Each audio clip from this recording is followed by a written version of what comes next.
Well, I guess if the Niners magically stay healthy next year, this issue might go away, but that just hasn't happened. It's year after year. It's game after game.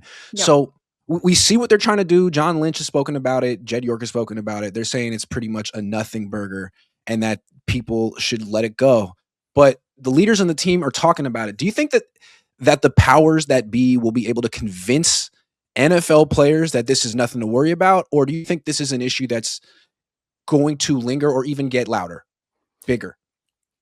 Well, if it's up to me, I'm gonna keep screeching about it. So hopefully, it can at least live rent free in players' minds. And I think ultimately the free market will decide. Like if these players keep getting injured, keep seeing their teammates getting injured, they're gonna decide to go somewhere else, and that's gonna be a problem for the organization. Maybe then they will finally take this seriously. But we'll let the free market decide. I guess at the end of the day.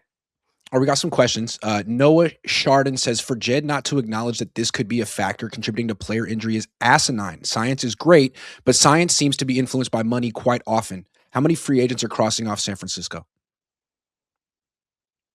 Yeah, I mean, You'd I like to think at it's least hear that valid. they're concerned about it. Yeah. If I could It's wave my encouraging that magic the wand. players are talking about it, in my opinion. I think that's a really good sign, and hopefully an omen, a positive omen of things to come and changes to come. Anthony says, Dr. Cowan, can you talk about the efficacy of TMS therapy as a treatment for concussion syndrome? So I'm not an expert by any means on what I think he means is transcranial magnetic stimulation, and it seems like there's some promising data on that. It wouldn't be my first recommendation or thought of a therapy when it comes to concussion, and obviously concussion is a very important aspect and consideration in this sport in particular. Really important things when it comes to concussion are um, metabolic status. So the brain post concussion is inflamed and it's really bad at taking up glucose and using glucose efficiently. And so, in a post concussion state, if you don't have ketones present in the bloodstream, whether it's from fasting, ketogenic diet, or taking an exogenous ketone, the brain essentially begins to starve to death. And so that would be number one thing is like getting somebody into a state of ketosis if they were just recently had a concussion of essentially any grade. Probably augmenting with an exogenous ketone as well to help keep levels higher. And outside of that, the basics of quantum and light biology that we talked about are going to serve you immensely here because also when a brain is inflamed, this timing issue that we talked about becomes more of an issue, especially if you're constantly also blasting yourself with artificial light, blue light, screens, etc., which further inhibits mitochondrial function. I didn't mention this earlier, but blue light from our device screens, our LED and fluorescent bulbs that are highly enriched in blue directly impairs mitochondrial function on our surfaces, on our skin, eyes, and proximal brain regions. So, in the post concussion state that is already dealing with inflammation, we really want to minimize those exposures and we really want to maximize sunlight exposure. UV light is directly anti inflammatory. Vitamin D also plays a very important role in immune function and inflammation post injury in general. And of course, optimizing our near infrared light exposure as well, because near infrared light, like I said, can penetrate through even the skull to reach the brain. And in that post concussion state, it's going to need even more than otherwise, like other than like just a normal person. And so we need to optimize our light environments that way as well. Our grounding, our sunlight.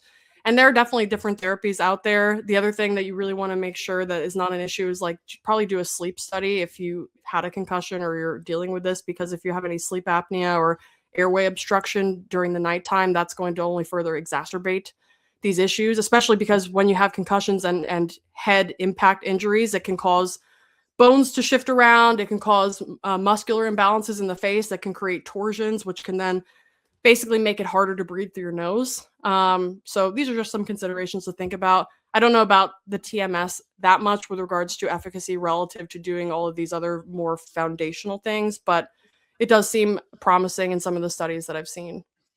The Last Hero says also Niners did their summer training camps in Rockland from 80s to late 90s and trained at the University of the Pacific until 2003. That's true. Previous generations did not practice at Santa Clara all year. That's the truth. It's a good point. Good That's point. right. I mean, yeah, like we said, the duration of exposure is directly impacting the dose that is being received. So All of these things can be taken into account. We also I really love to see the documents around when the Tasman substation was upgraded at each point, because I know it's been upgraded multiple times since 2007. You know, if we see some massive upgrades around 2017, which I wouldn't be surprised because that was right around the tech boom in this, major tech hub. I wouldn't be surprised at all if we saw some massive upgrades happen there around that time, which is when the injuries really, really took off for the Niners. Well, I'll ask Jed York. He'll tell me. Yeah, I'm sure he'd be so honest about it. He knows everything. I'm so grateful that he said that today. We've been Dr. Alexis and I have been talking about this for a week, and we could have done it last week, but I wanted to wait until Super Bowl week, and it was perfect timing. Jed, thank you very much. So flippant, so dismissive. 1987. Well, a lot has changed in the last 40 years. I hope he watched this. I hope the players watch this, and I hope this motivates the 49ers to do something. And if you just tuned in, Dr. Alexis's major takeaway is move the practice field. Move it. Simple as that. Dr. Alexis, thank you so much. Thank you so much for having me. This was really fun. I really love sharing this message with athletes, with lay people, with everybody who needs to hear it, really, because this is just a modern human issue in general, but in particular for these players who, they're not getting informed consent around the matter at the end of the day. And so educating on this topic is really important, and continue educating yourself. If this is something that kind of struck a chord with you, continue looking into it. Like I mentioned, read The Body Electric, read Cross Currents by Becker. Your eyes will be opened. You'll see that this research literally goes back to the 1950s, and that it's just not discussed. It's not that we don't have enough research. It's just that it's not talked about. So hopefully just continuing this education train, riding this momentum. I'm just going to continue yapping on about this on my socials as well. So if you're interested, come on over and visit me there. I'm sure the players appreciate this. I'm sure their families appreciate you, and I'm sure Jed York appreciates you dearly. So thank you The so much for besties. coming on. Thank you so much for having me.